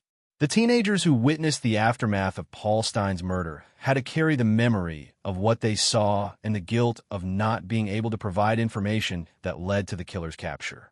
Every person touched by the Zodiac's crimes paid a price that extended far beyond the immediate violence, with effects that lasted lifetimes. One of the cruelest aspects of unsolved cases is that the families of victims never receive the truth about what happened and why. They are left to imagine and speculate, to wonder about details that would be revealed in a trial if the killer were caught, to try to understand the incomprehensible. For the Zodiac families, this burden has lasted more than 50 years, with multiple generations growing up in the shadow of these unsolved murders. Grandchildren who never met the victims have nonetheless been affected by the absence and the ongoing grief that persists across generations. The lack of definitive resolution to the Zodiac case has spawned countless theories attempting to explain who the killer was and what happened to him. Some theories focus on specific suspects, building cases based on circumstantial evidence and suspicious circumstances surrounding individuals who lived in the area during the relevant time period. Other theories take broader approaches, suggesting that the Zodiac might have been someone whose position or background allowed him to operate undetected, such as a police officer, military personnel, or someone with insider knowledge of the investigations. One persistent theory holds that the Zodiac was someone with military background, possibly a veteran of the Vietnam War, or someone stationed at one of the many military bases in the Bay Area during the late 1960s. This theory is based on several factors, including the quasi-military costume worn at Lake Berryessa, the methodical nature of the attacks, possible weapons knowledge, and the use of codes and ciphers that might have military origins. Proponents of this theory have investigated various military personnel who were in the area during the relevant time period, though none have been definitively connected to the crimes. Critics point out that military service was extremely common among men of that generation, making this characteristic too broad to be particularly useful in narrowing suspects. Another theory suggests the Zodiac might have had some connection to law enforcement, explaining his knowledge of investigative techniques and his ability to evade capture. This theory is supported by details like the way the killer held his flashlight at Blue Rock Springs, a technique used by police, and his apparent familiarity with how the investigation was progressing based on comments in his letters. Some researchers have investigated police officers and security guards who worked in the Bay Area during the time of the murders, looking for individuals who might have had opportunity and capability to commit the crimes. However, this theory faces the challenge that law enforcement personnel were among those most extensively investigated and fingerprinted, making it less likely that the Zodiac could have been a cop without being identified through fingerprint matches. Some theories have proposed that the Zodiac might have been multiple people rather than a single individual. These theories attempt to explain inconsistencies in witness descriptions and handwriting analysis by suggesting that two or more people were working together or that different crimes attributed to the Zodiac were actually committed by different perpetrators. The multiple killer theory has generally not been accepted by serious investigators because the letters claiming credit for various crimes consistently came from the same source and included details that demonstrated knowledge of multiple crime scenes. The alternative explanation that unrelated crimes were incorrectly attributed to the Zodiac is more plausible, but requires accepting that some attacks currently in the official victim list might not actually be connected to the same killer. Various theories have been proposed about what happened to the Zodiac and why the confirmed crimes and communication stopped. As mentioned earlier, death, imprisonment, institutionalization, or relocation are all possibilities. Another theory is that the killer may have achieved whatever psychological satisfaction he was seeking through the crimes and communications and simply stopped because the compulsion was satisfied. Some serial killers do stop killing without being caught, though this is relatively rare and usually involves some significant life change that removes the opportunity or motivation to continue. The Zodiac's obvious need for attention and recognition makes voluntary cessation seem less likely unless some external factor forced him to stop. One controversial theory that emerged decades after the crimes suggested that the Zodiac might have been involved in other high-profile, unsolved cases beyond the California murders. Some researchers have attempted to link the Zodiac to unsolved murders in other states, or even to famous cases like the disappearance of Donna Lass, a nurse who vanished from South Lake Tahoe in 1970. A letter received by the San Francisco Chronicle appeared to reference Lass's disappearance, but its authenticity as a genuine Zodiac communication was questioned. The challenge with connecting the Zodiac to cases outside his known pattern is that it requires evidence beyond speculation, and such evidence has generally not been found. The Zodiac's penchant for claiming credit for crimes and inflating his victim count also makes it difficult to determine which cases might genuinely be connected and which are false claims. Some theories focus less on the killer's identity and more on symbolic or psychological interpretations of his communications and behaviors. The cross-circle symbol has been analyzed for possible astrological, religious, or occult significance, though the Zodiac himself never explicitly explained what the symbol meant to him. The ciphers have been examined for hidden meanings beyond their literal decoded text, with some researchers suggesting that the undecoded portions of the Z340 might contain information that was deliberately made more difficult to solve. The costume worn at Lake Berryessa has been interpreted as having symbolic significance, possibly indicating some kind of ritual or role-playing element to the murders. The movie and popular culture portrayals of the case have themselves influenced theories and speculation, sometimes creating false memories or emphasizing elements that were less significant in the actual investigation. The 2007 Zodiac film, while generally well-researched, inevitably compressed and dramatized events in ways that shaped public perception of the case. Some people's understanding of the Zodiac comes primarily from fictional portrayals rather than from actual case evidence, leading to theories based on dramatic interpretations rather than factual records. Separating what is actually known from what has been imagined or dramatized is an ongoing challenge in Zodiac research.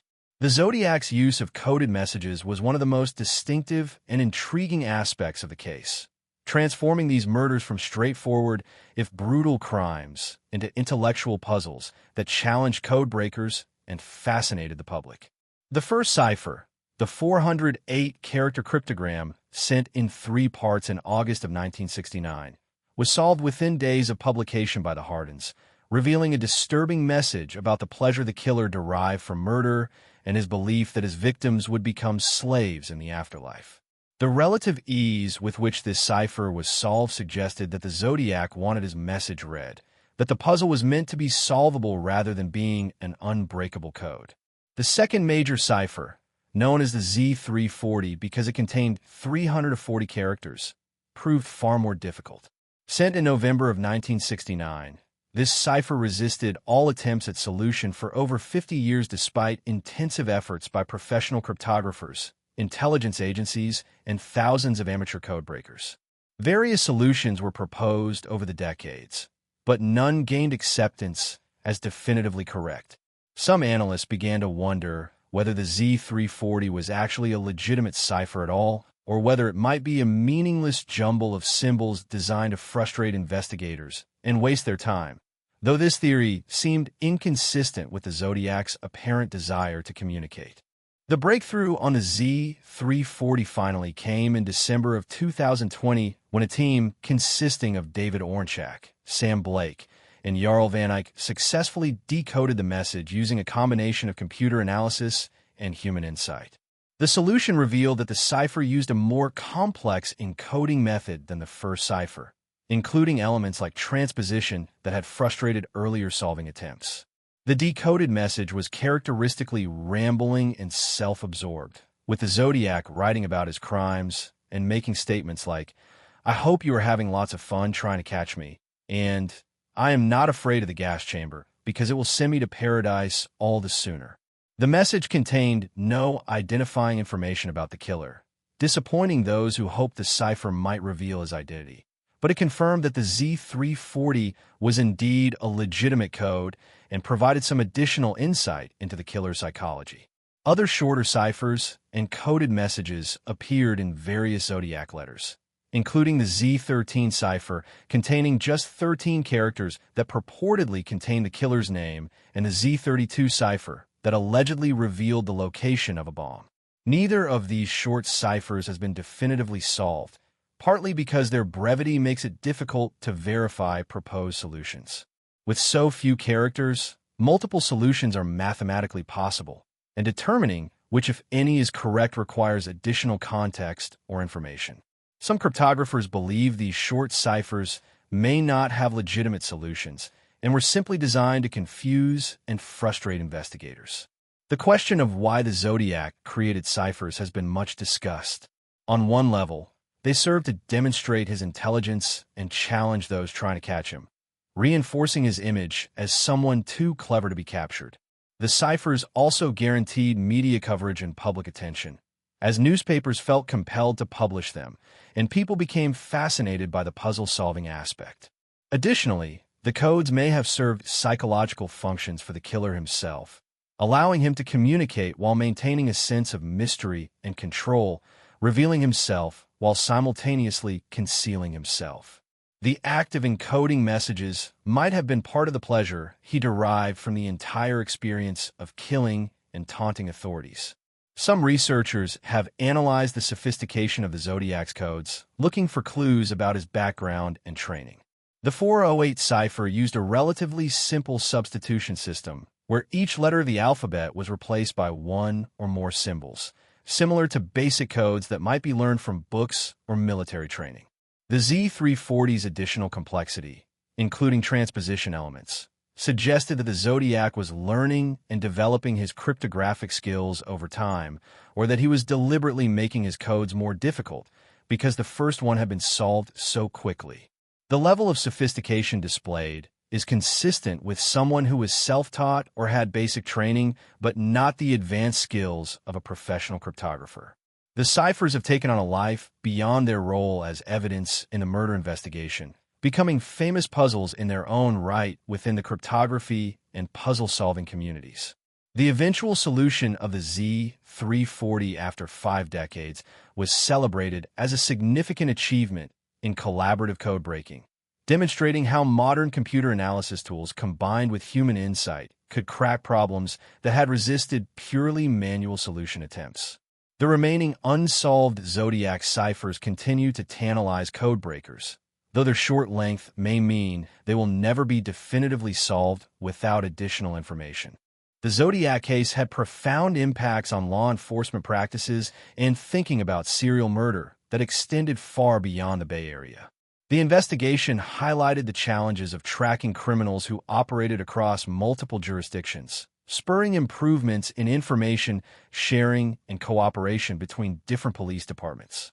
The California Department of Justice developed better systems for coordinating multi-agency investigations, and the concept of creating task forces specifically to investigate serial crimes became more common. The difficulties encountered in the Zodiac investigation helped demonstrate the need for these improvements in a way that shaped law enforcement practices for decades to come. The case also contributed to the development of criminal profiling and behavioral analysis as investigative tools. The FBI's Behavioral Science Unit, which was in its early stages during the time of the Zodiac murders, would eventually develop systematic approaches to understanding serial killers and predicting their behaviors based on crime scene evidence and patterns. The Zodiac case provided a vivid example of how psychological insights into a killer's motivations and needs could potentially aid investigation, even if in this particular case those insights did not lead to capture. The idea that studying how and why serial killers operated might help identify them became more accepted within law enforcement. The media dynamics of the Zodiac case raised difficult questions for law enforcement about how to handle criminals who sought publicity and used media as a tool to spread fear. Police struggled with the problem of needing media assistance to reach the public and solicit tips while not wanting to give the killer the attention and platform he craved. This tension would recur in future cases involving criminals who communicated with media, forcing law enforcement to develop strategies for managing these situations. The lesson that publicizing certain details might encourage copycat crimes or feed a killer's ego had to be balanced against the practical need for public assistance in solving crimes. The Zodiac investigation also demonstrated the limitations of the forensic and investigative technologies available in the late 1960s. Fingerprint databases were limited, DNA analysis did not yet exist, computer systems for tracking and analyzing information were primitive, and communication between jurisdictions was slow and cumbersome. These limitations contributed to the killer's ability to evade capture, but they also spurred investment in better tools and technologies. As new techniques like DNA analysis and computerized databases became available, cold case investigators, including those working the Zodiac case, were among the first to apply these new tools to old evidence, hoping that technology might finally provide answers that traditional investigation could not. The frustration of an unsolved case of this magnitude and notoriety has had lasting effects on the law enforcement agencies involved. Generations of investigators have worked on the Zodiac case, many becoming personally invested in solving it and experiencing the disappointment of seeing leads dry up and suspects fail to pan out. The case has become part of the institutional history and culture of departments like the San Francisco Police Department and Vallejo Police Department, a reminder of both their finest investigative efforts and their inability to bring a dangerous criminal to justice. New investigators coming onto the case face the challenge of reviewing decades of work by their predecessors while trying to bring fresh perspectives to evidence that has been examined countless times. The Zodiac case has also been used for training purposes within law enforcement, serving as a case study in serial murder investigation, media management, and the importance of multi-jurisdictional cooperation. Police academies and training programs have examined the case to teach lessons about what worked and what did not work in the investigation, helping new generations of officers learn from both the successes and failures of their predecessors. The case illustrates the importance of thoroughly documenting crime scenes, preserving evidence with future technologies in mind, maintaining detailed case files, and never giving up on seeking justice for victims, even when cases seem unsolvable. More than 55 years after the first attack on Lake Herman Road, the search for the Zodiac killer continues, driven by dedicated investigators, victim family members, and researchers who refuse to accept that this case might never be solved. Modern DNA technology continues to improve, offering hope that genetic evidence might eventually lead to identification even decades after the crimes were committed. The success of genetic genealogy in solving other cold cases has demonstrated that even when a killer's DNA is not in any criminal database, it may still be possible to identify him through relatives whose genetic information is publicly available. Investigators working the Zodiac case continue to pursue these genetic approaches, though challenges with the age and quality of the DNA evidence have so far prevented a breakthrough. New witnesses occasionally come forward with information that they did not share at the time of the original investigation, either because they did not realize its significance or because they were reluctant to get involved. These late witnesses can sometimes provide valuable context or corroboration for other evidence, though memories from more than 50 years ago must be evaluated carefully for accuracy. Some individuals who were children at the time of the murders, but who lived in the area or had family connections to possible suspects, have come forward as adults to share information they were not able to articulate or recognize as important when they were young. The continued public interest in the case, sustained by books, documentaries, podcasts, and online communities, has both positive and negative effects on the investigation. On the positive side, sustained attention means that new tips continue to come in and that people remain motivated to look for the killer. Amateur investigators sometimes uncover information or make connections that professional law enforcement might have missed, providing leads worth pursuing. On the negative side, the attention also generates massive amounts of noise, with countless theories and accusations that must be evaluated and filtered, consuming investigative resources. The line between helpful research and harmful speculation is not always clear, and people who are publicly accused of being the Zodiac without sufficient evidence suffer real harm, even if they are innocent. Some victim family members have maintained active involvement in pushing for continued investigation, while others have chosen to step back and try to move forward with their lives as much as possible. The passage of time has brought new generations of family members, children and grandchildren of victims who never met their lost relatives, but who carry on the quest for justice and truth. These younger family members bring renewed energy to advocating for the case, but also face the challenge of seeking answers to events that occurred before they were born, trying to understand and contextualize tragedy that shaped their families but that they did not directly experience. The question of what justice would look like at this late date is complex. If the Zodiac is identified but is already deceased, there can be no criminal trial and no punishment beyond historical condemnation. Would simply knowing his identity provide sufficient closure to victims' families, or would the lack of a trial and accountability leave them still unsatisfied?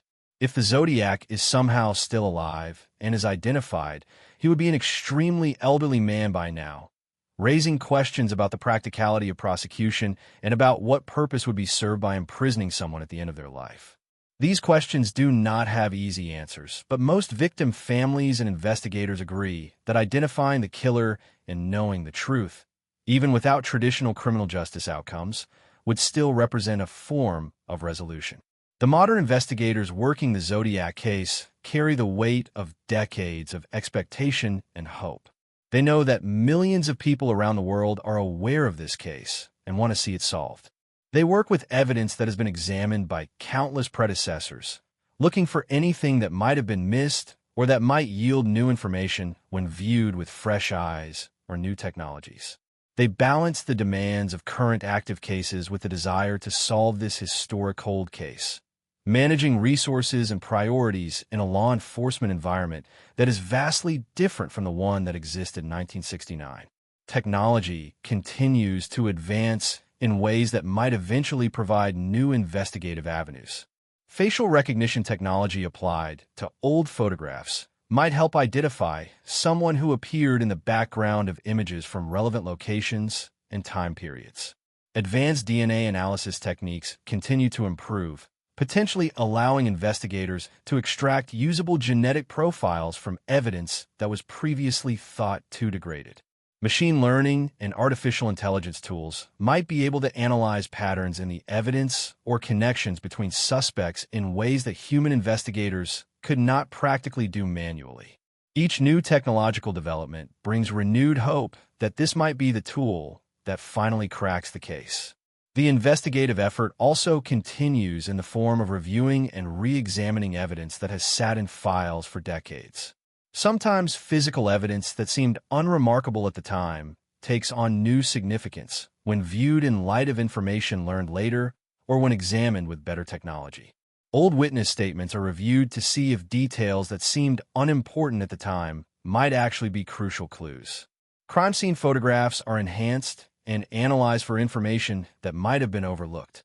The investigation is in some ways constantly starting over, going back to the beginning and reviewing everything with fresh perspectives while also building on the accumulated knowledge of more than 50 years of investigative work. The story of the Zodiac killer is ultimately a story about unanswered questions and unresolved pain that has persisted across generations. For more than half a century, this case has represented law enforcement's nightmare scenario, a violent criminal who killed with apparent randomness, who taunted authorities and manipulated media, and who then disappeared into anonymity despite intensive investigation and massive public attention. The Zodiac succeeded in what he apparently set out to achieve, creating a legend that transcended his actual crimes, ensuring that his name would be remembered long after most criminals are forgotten, spreading fear that went far beyond the people he actually harmed.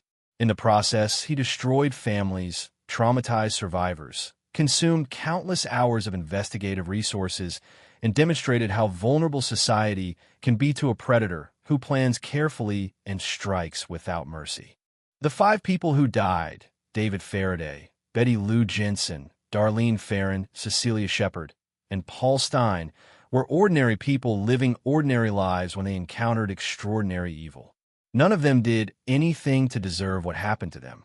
They were simply in the wrong place at the wrong time, chosen by a killer who cared nothing for them as human beings, but saw them only as instruments for his own gratification and targets for his violence.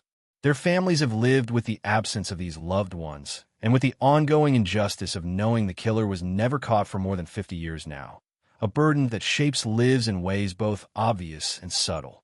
The surviving victims and witnesses carry their own burdens, the physical and psychological scars of their encounters with the Zodiac marking them for life.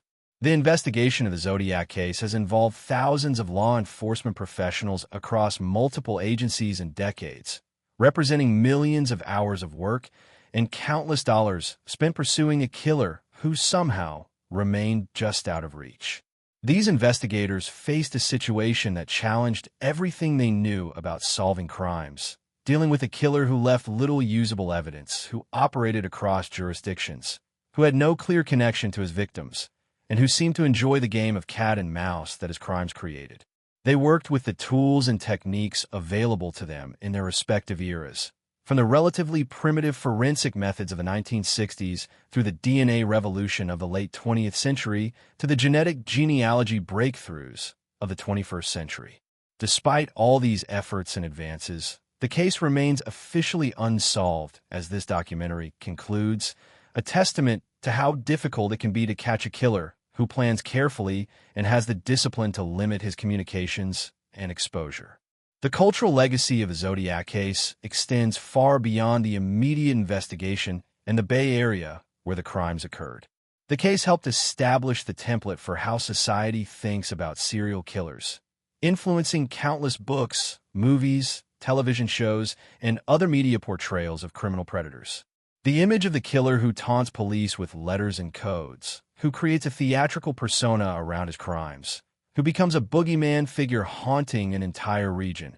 All of these elements trace their popularity in fiction back to the very real example of the Zodiac.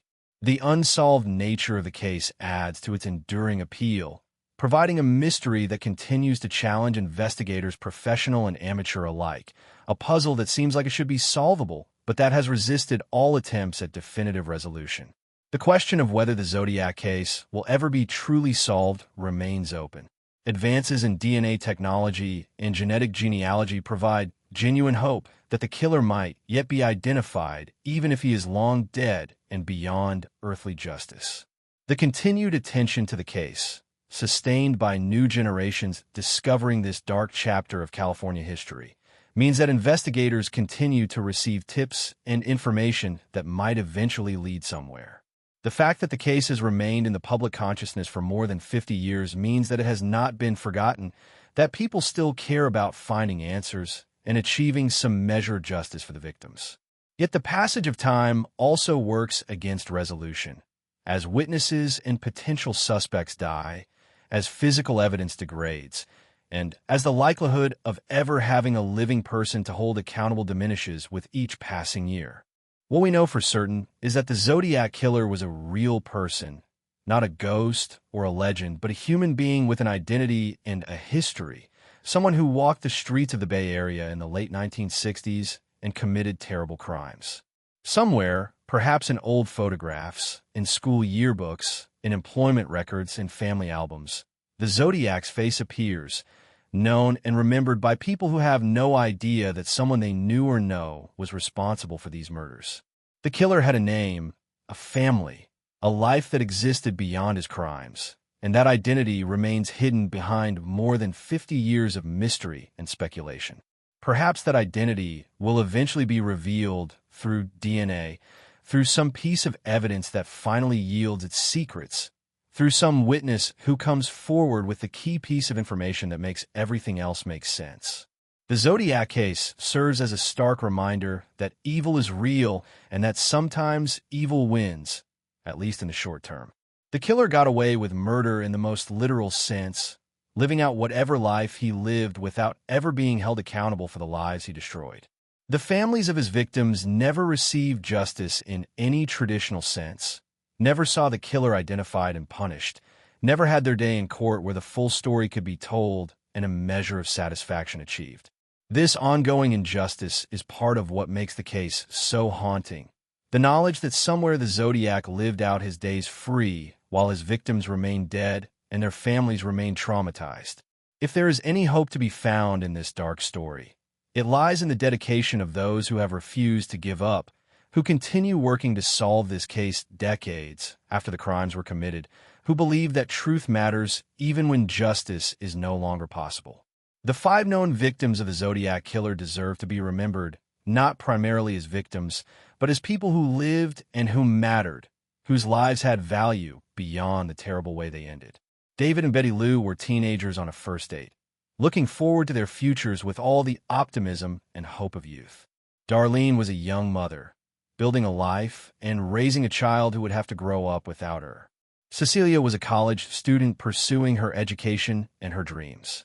Paul was a graduate student driving a cab to support himself through school, working hard to build a better future. These were real people with families who loved them, with friends who missed them, with potential that was never realized because a killer decided their lives were worth less than his twisted need for gratification and notoriety. Remembering them as people rather than just as victims in a famous case is perhaps the most important thing that can be done to honor their memories. The story of the Zodiac killer does not have a satisfying ending because the case remains unsolved and may remain that way forever. There is no dramatic courtroom conclusion, no moment where the killer is unmasked and justice is served, no clear moral or lesson beyond the sobering reality that sometimes monsters escape and evil goes unpunished. What we are left with is an ongoing search for truth that has stretched across more than 5 decades, a dark mystery that continues to haunt the Bay Area and fascinate the world, and the knowledge that 5 innocent people died for no good reason at the hands of someone who has never been held accountable. Perhaps someday the mystery will be solved, the killer's identity revealed, and some measure of closure achieved for those who have sought answers for so long. Until that day, if it ever comes, the shadow of the Zodiac remains, a reminder of unsolved horror and unanswered questions, a case that continues to challenge our understanding of criminal investigation and our assumptions about the inevitable triumph of justice over evil.